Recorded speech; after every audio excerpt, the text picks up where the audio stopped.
anyways. Anyway, what is Asian parenting like? It's, Asian tiger parenting, right? We're obviously caricaturing things here. It's hierarchical, right? I mean, your parents are the authority typically, and it's difficult to question them. It's strict, right? You don't, talk back to or it's much harder to talk back to your parents. It's blunt, wherein they can tell you basically. Amy Chua gives the example. An Asian parent could say, "Hey, fatty, lose some weight," right? And that's something a Western parent would be a lot more hesitant to say. It's very focused. It keeps you concentrated in certain subjects or certain activities which your parents think are very important, and they tend to neglect a lot of others. And it's results orientated. It's not enough just to try your best. You have to be the best. Well, that's a meme that someone made of Amy Chua. But you can see the obsession it caused when Amy Chua wrote that piece about titled "Why Chinese Mothers Are Superior." I mean, Amy Chua herself is she's a very interesting person. I mean, she's an expert. She teaches in the law school, but she's an expert not just in law, but in politics, economics, issues like democracy, and she's a hell of an impressive person. After this introduction to Amy Chua, Sean next goes on to talk about why tiger parenting is effective. We'll pick it up from there. So let's go on to why we think tiger parenting is effective.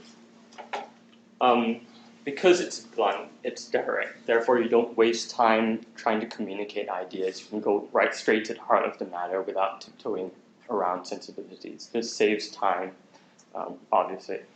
It makes kids good at subjects that they like it, and it promotes a virtuous cycle. By being good at math, you start to get praise from your classmates and your teachers about math. And as a result, you want to do better in math, and you want to devote more time in math, and so you become better at it, and that creates a loop. And assumes strength instead of weakness. This means that you don't easily give up, right? There are no, as Bruce Lee said, there are no, and because it assumes things as well. As Bruce Lee said, there are no peaks, they're just plateaus, right? Perfection, almost by definition, is unattainable. You have to keep doing better and better, no matter what, even if you think you've reached the limits of how well you can do. And obviously, Asian parents have very high expectations.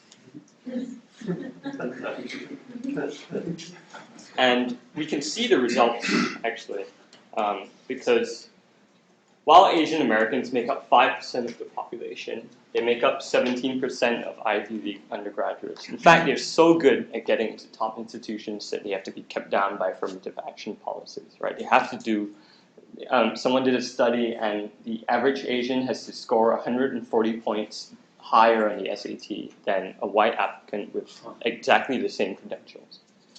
And this is just in the Ivy League. In California, where they've made it illegal to discriminate against anyone for any reason at all, including ethnicity, they make up 46% of Berkeley's undergraduates.